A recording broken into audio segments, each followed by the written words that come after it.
میں نے ان لوگوں کو اوپر والا پورشن دکھا دیا تھا جو کہ انہیں بے حد پسند بھی آ گیا۔ کرائے کی بات طے ہوئی تو جمشید صاحب منہ مانگا کرایہ دینے کو بھی تیار ہو گئے تھے۔ یہ میرے لیے خوشی کی بات تھی۔ میں نے اوپر والے پورشن کی چابی ان کو تھما دی، اطمینان بھری سانس لے کے نیچے آ گئی۔ میں چاہ کر بھی راحیلہ اور جمشید کو اپنے ذہن سے نہیں نکال پا رہی تھی۔ راحیلہ بہت ہی خوبصورت تھی، نہ جانے اس کے والدین کی ایسی کون سی مجبوری ہوگی جس کی وجہ سے انہوں نے اپنی پھول جیسی بیٹی جمشید کو دے دی۔ مجھے راحیلہ میں اپنی چھوٹی بہن نظر آ رہی تھی۔ میں نے سوچا اب تو وہ یہیں پر رہے گی تو اس سے سب کچھ جان لوں گی۔ خیر شام ہوئی تو مجھے اپنی امی کی پرانی باتیں یاد آنے لگی۔ جب بھی ہمارے محلے میں نئے لوگ آ کر بستے تھے تو امی ایک وقت کا کھانا ان کو ضرور بنا کر دیا کرتی تھی۔ وہ یہ سوچتی تھی کہ شاید ان لوگوں کے پاس کھانا پکانے کا پورا انتظام ہے بھی یا نہیں۔ میں بھی کچن میں آ گئی تھی۔ پہلے تو میں صرف اپنے لیے ہی کھانا بنایا کرتی تھی، لیکن آج میں نے 3 لوگوں کا کھانا بنایا تھا۔ میں نے اچھی طرح سے ٹرے سجائی اور اوپر چلی گئی۔ میں نے دروازے پر دستک دی مگر کسی نے دروازہ نہیں کھولا۔ اب میں یہ سوچ کر پریشان ہو رہی تھی کہ اوپر آ کر میں نے اچھا بھی کیا یا نہیں۔ مجھے ان لوگوں کو اس طرح تنگ نہیں کرنا چاہیے تھا۔ میں واپس لوٹنے ہی لگی تھی جب دروازہ ایک دم کھل گیا۔ سامنے جمشید کھڑا تھا۔ اس نے میرے ہاتھ میں ٹرے دیکھی تو کہنے لگا، بہن آپ نے بلا وجہ تکلیف کیوں کی؟ میں مسکرا دی اور بولی، اس میں تکلیف والی کون سی بات ہے؟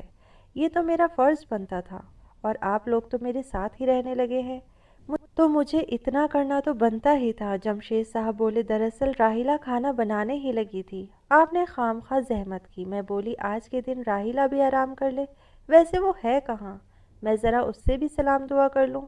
اتنا کہہ کر میں لاؤنج میں جانے ہی لگی تھی کہ ایک دم سے جمشید میرے سامنے آ کر کھڑا ہو گیا تھا۔ وہ کہنے لگا کہ دراصل راحیلہ سو رہی ہے، اس کے سر میں بہت درد تھا، اب اگر آدھی نیند سے اٹھے گی تو اس کی طبیعت بگڑ جائے گی، وہ ذرا نازک سی ہے، کچی نیند سے اٹھ جائے تو اس کی حالت خراب ہو جاتی ہے۔ میں نے سر ہلا دیا اور واپس نیچے چلی آئی، مگر میرے ذہن میں ہزاروں قسم کے سوالات پیدا ہو رہے تھے۔ میں تو یہی سوچ رہی تھی کہ جمشید صاحب نے ایک ہی لمحے میں کیسے بات بدل دی تھی۔ پہلے تو وہ کہہ رہا تھا کہ راحیلہ کچن میں ہے اور کھانا بنا رہی ہے، پھر کہہ دیا کہ وہ تو سو رہی ہے۔ مجھے اس بات کا احساس شدت سے ہو رہا تھا کہ دال میں کچھ نہ کچھ کالا تو ضرور ہے، اور میں اس متعلق سوچنا بھی نہیں چاہ رہی تھی کیونکہ وہ تو یہاں کرائے کے طور پر آئے تھے۔ مجھے ایسے ان کی بات پر تجسس بھی نہیں کرنا چاہیے تھا۔ میں نے وضو کی اور نماز پڑھنے لگی۔ نماز اور قرآن کی تلاوت کے بعد میں نے کھانا کھایا۔ مجھے اس بات پر پکا یقین تھا کہ راحیلہ میرے پاس ضرور آئے گی اور کھانے کا شکریہ ادا کرے گی، کیونکہ بعض دفعہ لوگ کسی سے لیے تحفے کا شکریہ ادا ضرور کرتے ہیں، مگر یہ میرا خیال ہی تھا۔ میں نے بہت دیر تک راحیلہ کا انتظار کیا تھا مگر وہ نیچے نہیں آئی، اس لیے میں اپنے کمرے میں سونے کے لیے چلی گئی تھی۔ آج مجھے چوروں سے ڈرنے کی ضرورت نہیں تھی۔ مجھے یقین تھا کہ آج کی رات میری بہت سکون سے کٹے گی، مگر آدھی رات کے وقت میں ہڑبڑا کر اٹھی۔ میں یہی سوچ رہی تھی کہ میری آنکھیں کیسے کھل گئی، تبھی میرے کانوں میں کسی لڑکی کے چیخنے کی آوازیں آنے لگی۔ ایسا لگ رہا تھا جیسے وہ لڑکی کسی تکلیف میں مبتلا ہو۔ مجھے بے تحاشا خوف آیا تھا۔ میں شروع سے ہی اتنی ڈرپوک نہیں تھی، لیکن جب سے عدنان کا انتقال ہوا تھا تب سے مجھے پتوں کے ہلنے سے بھی ڈر لگتا تھا۔ میں نے اپنے کانوں پر ہاتھ رکھ دیا تھا اور یہ آواز تھی کہ لمحہ لمحہ بڑھتی ہی جا رہی تھی۔ میں بیڈ پر لیٹی اور پڑھائی کرتے کرتے پوری رات گزر گئی۔ صبح اٹھی تو میں باہر لانچ میں جا کر بیٹھ گئی۔ تبھی مجھے جمشید نظر آیا۔ جب وہ اوپر سے نیچے کی طرف آ رہا تھا تب اس کی نظر مجھ پر پڑی تو وہ گھبرایا سا لگ رہا تھا۔ اس نے مجھے سلام کیا اور جلدی سے وہاں سے چلا گیا۔ اس کے حلیے سے یہی ظاہر ہو رہا تھا جیسے وہ آفس کے لیے نکلا ہو۔ میں نے اپنے لیے ناشتہ بنایا۔ اب تک جمشید واپس نہیں آیا تھا۔ مجھے اس بات کا علم ہو گیا تھا کہ جمشید کام کے سلسلے میں ہی باہر گیا ہے۔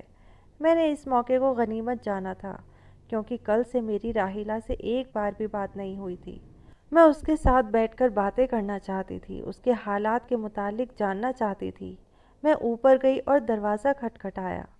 میں اس کے انتظار میں کھڑی تھی کہ ابھی راحیلہ دروازہ کھول دے گی، مگر اس نے دروازہ نہیں کھولا، اور یہ کوئی عام بات نہیں تھی۔ یہ لڑکی کل سے میرے گھر آئی ہوئی تھی مگر اب تک میں نے اس کی ایک جھلک بھی نہیں دیکھی تھی۔ میں واپس پلٹنے کے بجائے پھر سے دروازہ کھٹکھٹانے لگی۔